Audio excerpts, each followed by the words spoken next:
All right. Still in Seattle. I got Bobo and Drake Thomas today. I appreciate you guys coming day after a game. Vibes are high.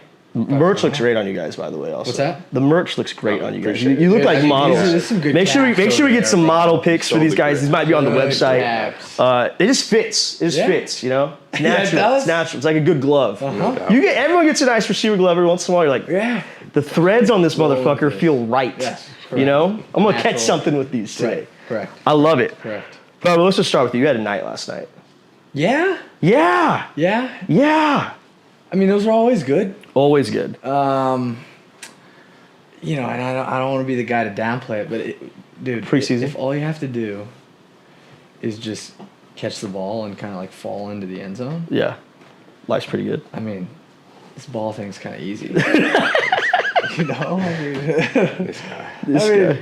It was nice, dude. I caught the first one, just ran straight into the end zone, and then had to just catch the second one and fall down. Stay in bounds, yeah. So I mean, it was good. Easy. How is the feel of a touchdown in a preseason game versus a regular season game? Same. No, same electricity. Yes, 100%. Yeah. So you were fired up no matter what. What about home versus away? Home's always a little sweeter. Do you have any away touchdowns? I don't think I've scored on the road, dude. So good blocks on the road. Is it a fair good blocks on the road? Is it a fair statement to say Bobo, if he played all games in Seattle, his statistics for touchdowns would be higher?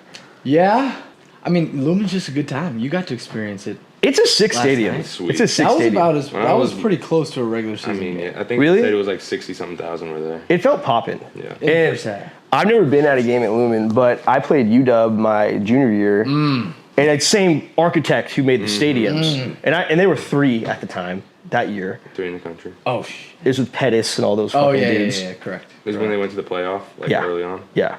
And we got waxed. But shit was fucking loud, man. And it was a good UW team to play, too. Good ball club.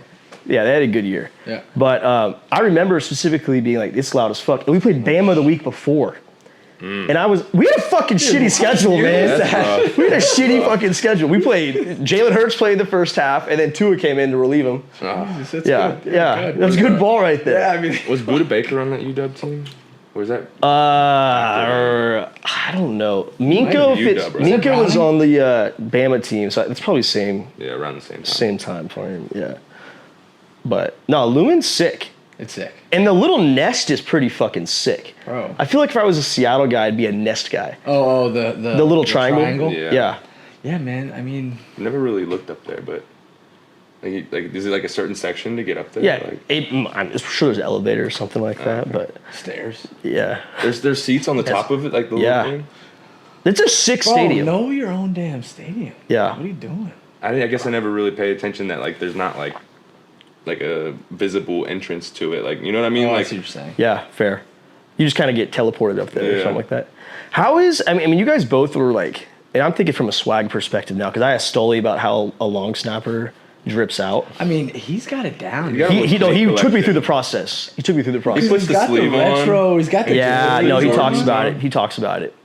What's it like dripping out in a Seahawks uniform? You have some creativity to play with. Yeah, you got some good colors, so it's you can throw a little neon in there, or you can go sometimes the black looks good too, because our uniforms don't have too much white. It's a lot of gray in it, so black doesn't look bad, honestly. And then you were in the white last night. I was wearing white last night. Oh. I was a little switch up. Usually I don't wear white with the home uniforms, but your throwbacks are sick as fuck too. Yeah, throwbacks are sick. That's ideal. And Bobo, I heard you're a black cleat guy.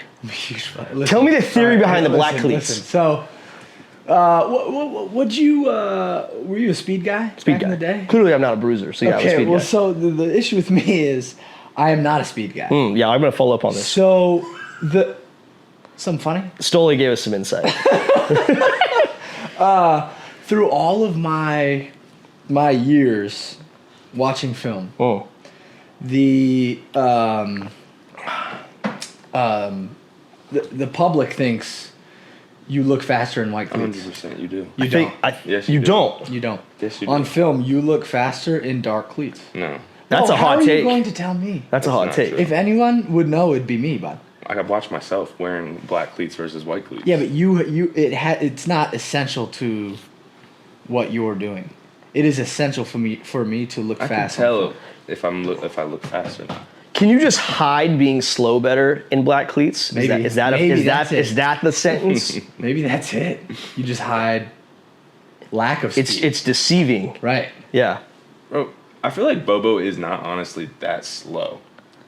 Like Game speed. Dude, I appreciate that. Yeah. Hey, that's a nice. That's a boy right there. GPS is like he's hitting 20 miles an hour. No, you're a game speed guy. Game speed. I know Look at the boys. plenty of guys who don't run the best 40s, and it's the acceleration. The best. How about the worst? So, Stoli said, make sure you bring up the 499 that Bobo run. This is a direct quote. It was an official 491. Take me through your 40. Rainy day in LA. I mean, listen, was I told to not run the 40? Yeah. Yeah. Was it going to help you? I mean, you see what's on my hat? Army of right Grit. now? Chop wood, carry water. I mean, what am I not going to run the 40? Who's going to carry the boats? Shit. If not me, then who? I've been training for this thing for the last 4 months. You're a fucking wide receiver. Let's go. Yeah, that's what I'm saying. I mean, we did get a monsoon in LA. It was the first time I've ever seen that. Mm-hmm. So that was great timing. Good. And so, yeah, I mean, I was told to not run. I'm going to go ahead and run. And who told you not to run? Your trainer? Yeah. We had probably it's not gonna, a bunch of people. Regardless of weather conditions, they were like, "Don't run." No, in the rain. Oh, okay. They were like, "Dude, it's raining. This is bad." Yeah. You're gonna run bad. You're not. Well, I mean, I wasn't gonna run well. Anyway. Did you have a tent?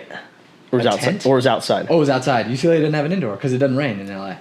I got a great follow-up story for this. So it rains, and I was going to. The plan was to act like I rolled my ankle in the broad jump. Yeah.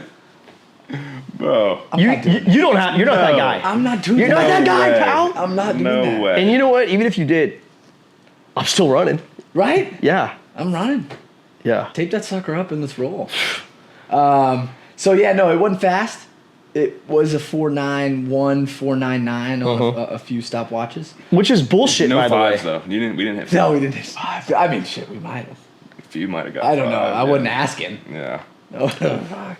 My brother just went through the pro day experience, and it was raining in Fresno, like monsoon. There we go.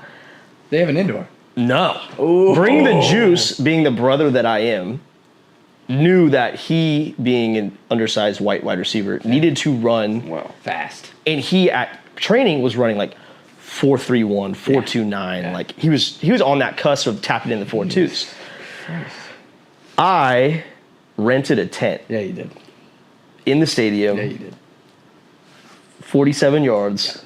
Just so my brother could fucking and all the other boys and because there was layover of like guys who I played with that were now seniors. Wait a minute. Hold on a second.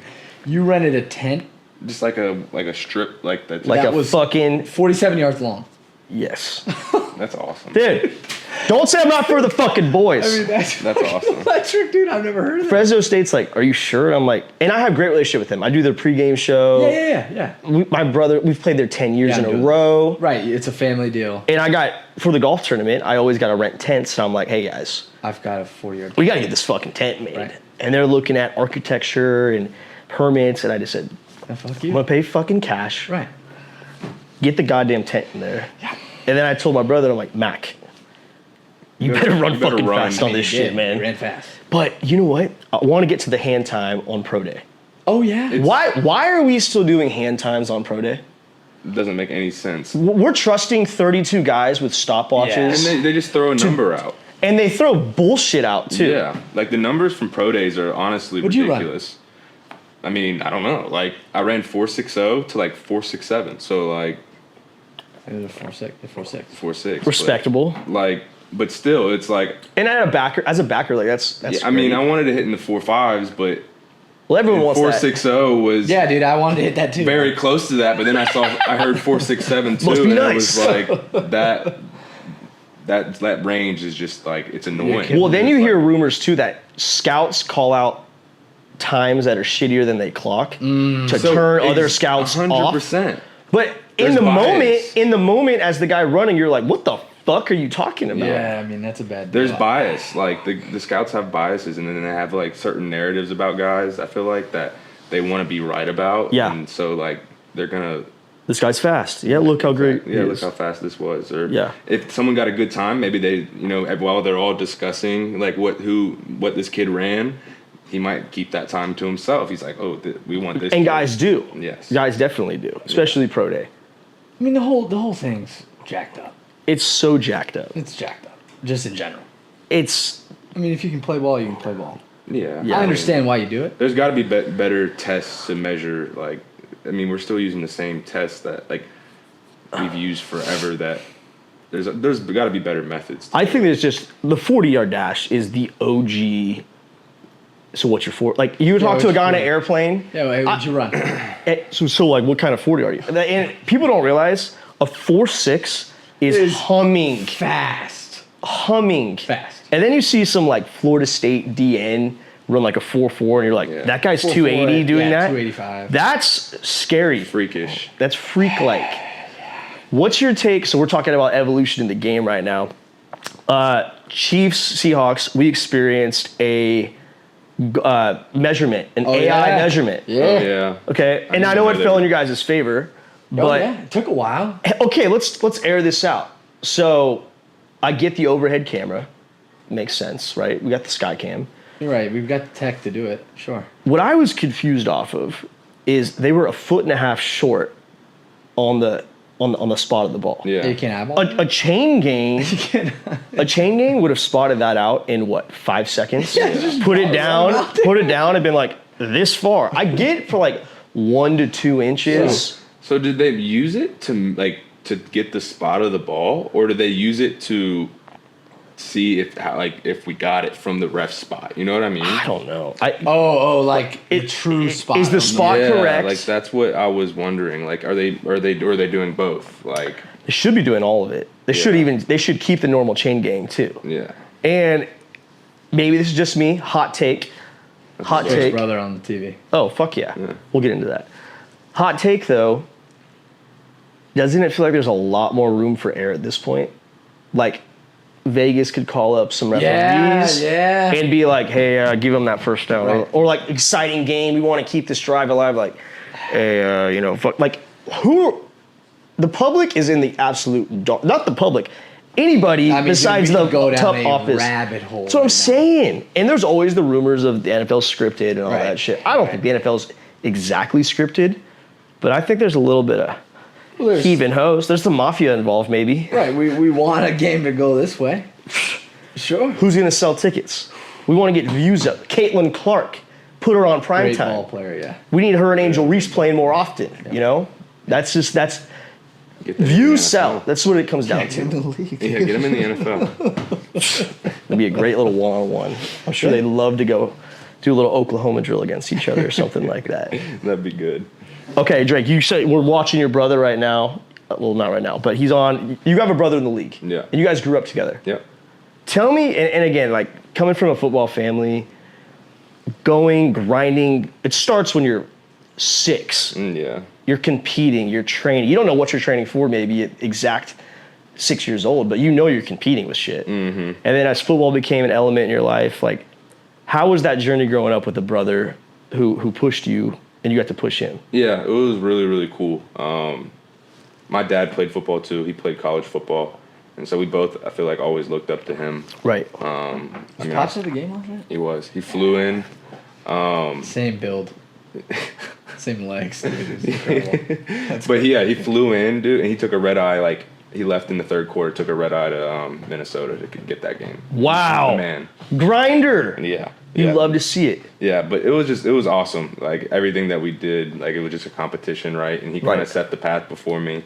The standard, he's my older brother is a grinder. Like, earned everything that he has. Walk-on guy, and just like seeing his work ethic and trying to, like, model it in my own way. It's what's got me, where I'm at. Right. And that ultimately came from our parents. Them both having, like, athletic backgrounds. And we also have a younger brother who plays quarterback at NC State. Hell yeah. So Stud. Yeah, I mean, just seeing him take that and like basically take it to another level, like he outdoes both of us. Like, I mean, he can tell you like we're pretty dialed in when it comes to like all of us, the stuff that we're doing, what we're eating, everything. And like my little brother, cases, dude. We're not all right, but good. Yeah, exactly. You can't be normal in this shit. We're not all right, but my little brother is taking it to another level, and it's just like cool to see. Like, our strength coach says we're cooked up, like we're not right in the head when it comes to this stuff, and like my little brother is like the epitome of that, and he's just like such a grinder, and it's just the whole process, the journey. It's been really cool to see how it's like basically worked out in each of our favors in different ways, just based off like straight work, honestly. Do you think that you all went to NC State because you wanted to follow each other ultimately? Yeah. So my brother walked on. He was gonna play baseball in college initially, and then he had a huge senior season in football, and like the head coach Dave Doran ended up being at one of our games to scout like me, our running back, 2 players on the other team, and he saw my brother had like 150 yards or whatever, and so that opportunity came up, and it was like my dad was a walk-on, and it worked out for him. He ended up being a 3-year starter at Marshall, team captain, all that, won a national championship with them, and so like just having that experience helped my brother feel comfortable in making that move. Right. And then once he was there, he had a great experience. He earned a scholarship within a year. But got a lot of playing time behind Jacoby Myers, his redshirt freshman year. And just seeing the success he had, it was like ultimately, like I was getting recruited, but like especially for my family, like there was no other choice. Right. Like that was the only choice. Yeah. I mean, we're super close and tight as a family. Right. And so. Yeah, that was the only choice for me, and then following up my little brother, like his choices were even like he had no other choice. Yeah, right? yeah, he didn't I even totally get it. Like there was no exploration of anywhere else because just what me and my brother were able to do while we were at NC State. So that's awesome. Yeah, you keep saying we're not all right. What do you think's the most psychopath thing you guys have attention to detail for that gives you that edge? Dude, for me, it's probably my diet.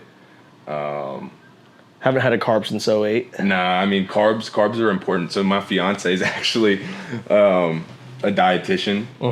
So she works in football too. Nice. And so like she keeps my diet, like she helps me a lot with that stuff.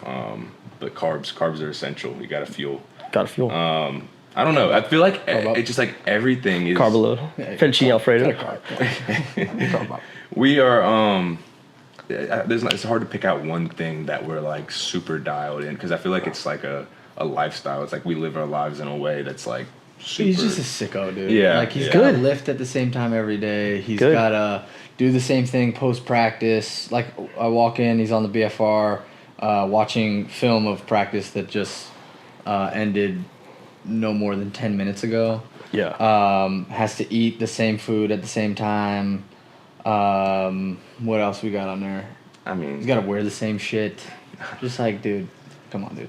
I mean, you're kind of the same way, so there's some of that in you. Yeah. Do you think coming out and being a undrafted guy makes you have to have that chip, have that competitive edge on things? For both of you, right? Yeah. Yeah, that's what I'm saying. But I think I feel like you don't necessarily have to. Like, right. You choose to. Yeah. You don't. I feel like that gives me. You don't got to. You get to. Yeah, exactly. That's just what. That's just what I feel like gives me my advantage, right? Right. Like, we're chasing edges. Chasing edges. We're chasing edges. Chasing edges. That's one of our team's mantra. Yeah. We're chasing edges. We're chasing edges. If you don't have it, you just won't make it. Yeah. As an undrafted guy. Right. Yeah, you got unless you're just like talented. so talented, and have like I don't know, it's hard to, it's not you don't see a lot of undrafted guys stick unless they're like dialed in, right? Like cuz the coach has got to see something in you, and I feel like it starts with like the way you approach things. Yeah. So, I think that's definitely important as an undrafted guy. Going into like the draft process, did either of you guys expect, like, what was your journey like? Were you expecting to get picked up late round? Was there love? Was there love lost? Like, how'd you end up here? Well, when that 499 came out, you were not. Yeah, well, we were thinking late rounds, ran the 4.9. All right, we're going to go ahead and go undrafted here. Yeah. Probably. Which, I mean, dude, is a blessing. You get to pick your journey a little bit. Pick your journey, but I might have not ended up in Seattle in a great situation. And honestly, for me, I don't know if there could have been a more perfect situation. For me, I'm a religious guy, so that was the plan. The plan was to run a 4.9 and let God do it. Dude, I mean, he's got a plan, and you just say, all right, and I'm going to go ahead and follow kind of where you call me to go. And that's what happened. And ended up in a perfect situation under a great staff and, great leadership. And would I have loved to have been a guy drafted, but I might not be sitting here. Right. I'll bring the juice. Been the case. Yeah. I might not have been bringing the juice. I would, I feel the same way about my journey as him, like big in my faith. So like whatever happened was obviously, that's exactly what was supposed to happen. But going through it, it's the worst. It did not go how I expected, at all. I came off of 2 first team All ACC years. And I left school early. I had an extra year.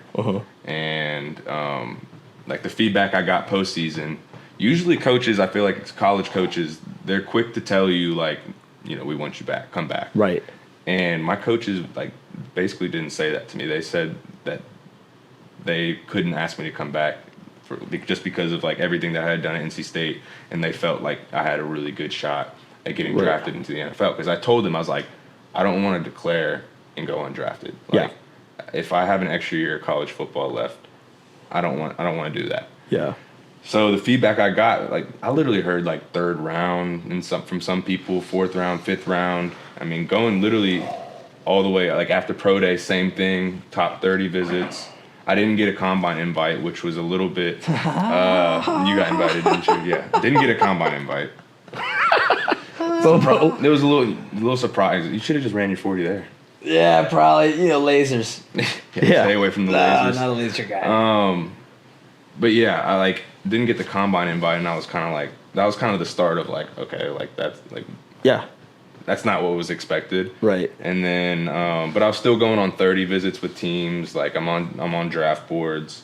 I'm basically expecting a 4 to 5 round grade. Yeah, that's what my agent's telling me. He thinks I'm gonna be gone, 4th round, 5th round. Right. And it's the way it worked out. It was just seemed like the teams that really liked me, they picked guys super early. So I was probably a day 3 guy on their board, but they got their day 1 and day 2 guys.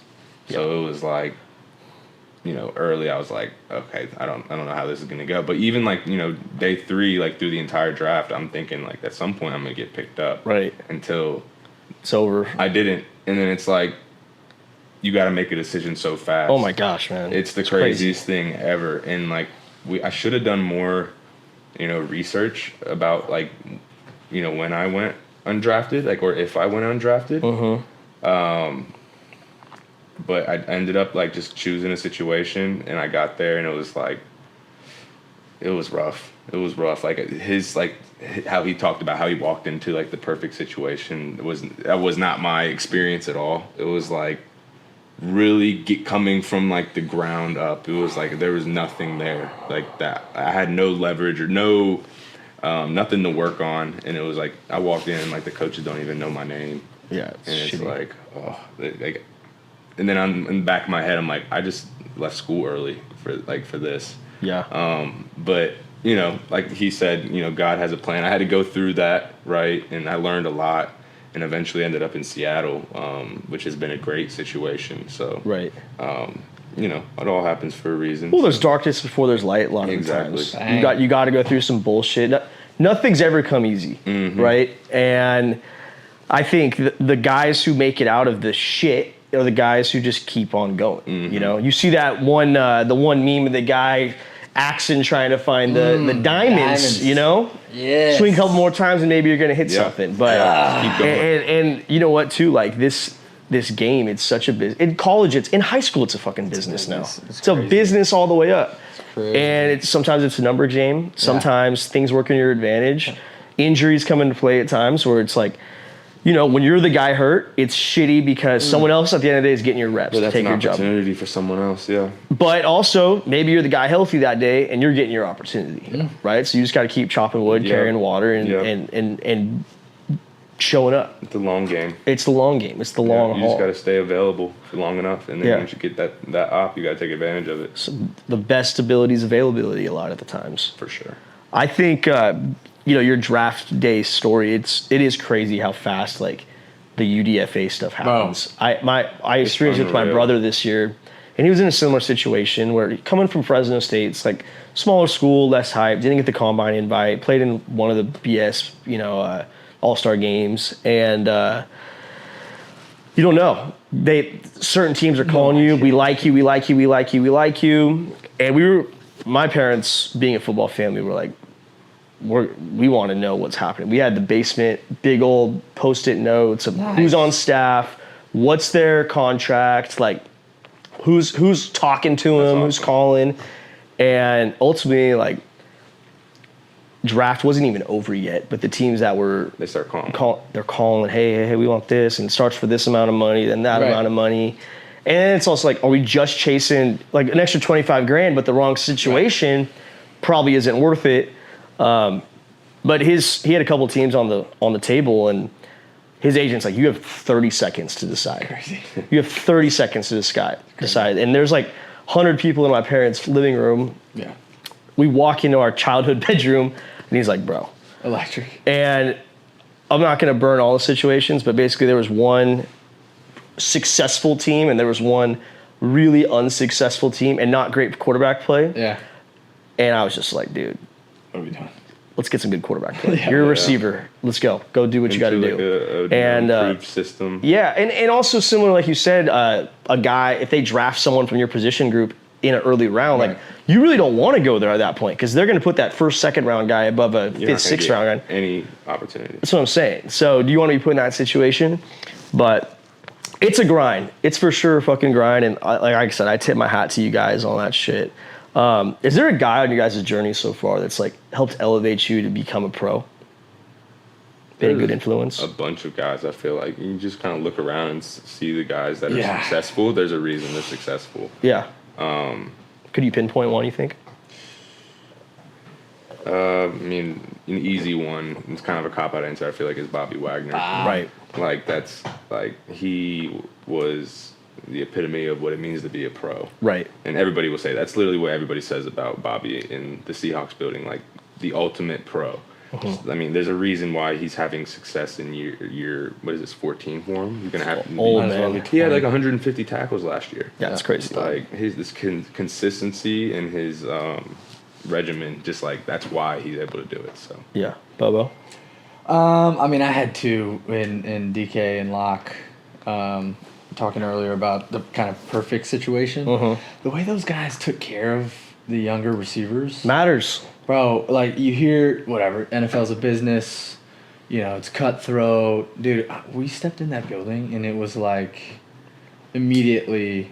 One of the boys. Couple big brothers. Yeah, that's huge. Huge. For me, Jax was in the same class as I was. I mean, just those guys, and don't get me wrong, DK is, you know, on the field... head case at times, but the way he worked his tail off. Yeah, DK's a grinder, bro. Like you see some guys that have success. Like there's a few like that are at the top that are just stud, freaks. Like talented, physically, just good football players. Right, exactly. Like they've been like this their entire lives. Right. Like they've had it. Like just whatever that is, whether it's speed, size, whatever, knack for the ball. Like they just have been that. But like DK's a grinder. Oh, he's in there 6 a.m. 6 a.m. lifts every week from the start of camp till week 18. Right. Nothing's too big for him. No. He practices hard. He practices hard. Good. So, I mean, just to see a guy who has been physically talented his whole life. And still works the way. Like, he doesn't probably have to work the way he works. No. Like, he's gifted, obviously. We see that. But he would work, like, and regardless, right? Yeah. And that was cool to see. Yeah. It's easy to follow that too. Right. Like it's just you want to get behind a guy like that. Totally. You know what I mean? Yeah. Awesome. Bobo, you have a nonprofit, I've learned. Yes. How did that come about? Are you the Bigger Than Ball? Yeah. It's on my list. Out. Yeah, I mean, unfortunately, my dad passed 2 years, year and a half, 2 years. Cancer at 55. And he was just, everybody thinks their dad's a man. Yeah. This guy was the man. Yeah. Just had coached me my whole life, taught me everything I know about the game of football. But the thing about him was his whole deal for us growing up and for me as I got into college ball and started looking even to the next level was he'd always say this, dude, and it drove me nuts. Football is what you do. It's not who you are. Like there's always got to be something bigger. For him, it was his faith. Like I don't care if you're Super Bowl MVP, 1,000-yard seasons. That will never be what fulfills you in terms of what you want to do for your life. Right. And who you are as a man. And so my biggest thing with that is, and my mom honestly is the captain of that ship, is just helping those less fortunate. At first it started out as we want to help high school kids who are less socioeconomically gifted to get to college camps. Right. Because I was a guy that I needed to go to camp to get recruited. Yeah. And so to help guys at whether it's my high schools in the greater Boston area, that was the original kind of go-to, and then it kind of just turned into we want to fund charity organizations that are helping just inspire youth on the field and then off. Yeah. And so we kind of started that this last year, had our own golf tournament. Love that. Which was great. So shout out Mom for she's running the show on that deal. But it's been really cool so far. That's awesome. What your original question. No. That's I wanted to give you the opportunity to plug it, man, because that's huge. I mean, like I said, our golf tournament's for a nonprofit, and it's the exact same thing where, you know, in our area there's a lot of pockets. There's pockets with a lot of financial backup. There's other pockets where it's like, what's it going to be? And you know, like in Fresno, they have this thing called DB Guru. And like Xavier Worthy, my brother, and Tori all were on it, same class in the area. And they have like 7 other dudes that are in the league now. Electric. And I was part of it, but like there was a lot of like my mom bringing 6 kids in our SUV to get recruited. And we'd come home and like there'd be 4 offers in the car, you know? And it's dope because now they excel in college and they're in the NFL, but I'm just all about like the equipment side of things. There's so many people that don't even have a fighting chance because it's like they don't have anything. They don't get shit. And I've branched it now to where like it's all sports. Right. Obviously we're a football family, so you try to lean into that, but it's awesome. And cool. I just know how hard it is to like launch a nonprofit. Bro, she do like the paperwork and all that, but also booking a golf course, getting the people there. If you want some of your boys to come to build hype, like coordinating that, it's a lot of shit. And people who no idea it's one thing, it's one thing to like say you want to. I know a lot of guys that say they want to do it, but when I was doing my research and I saw you like are actually doing it, gotta tip my hat to you on that one, man. That's a big thing. So no, I thank you, brother. I very much know how hard it is. Yeah, no doubt. I think I'm good too. I appreciate you guys. Hell yeah. Get your piss hot, stay fired up. Good luck this year. Appreciate it. And hope to get you guys out to the golf tourney. Done. No See you doubt. there. Easy. We're there. Let's go, baby.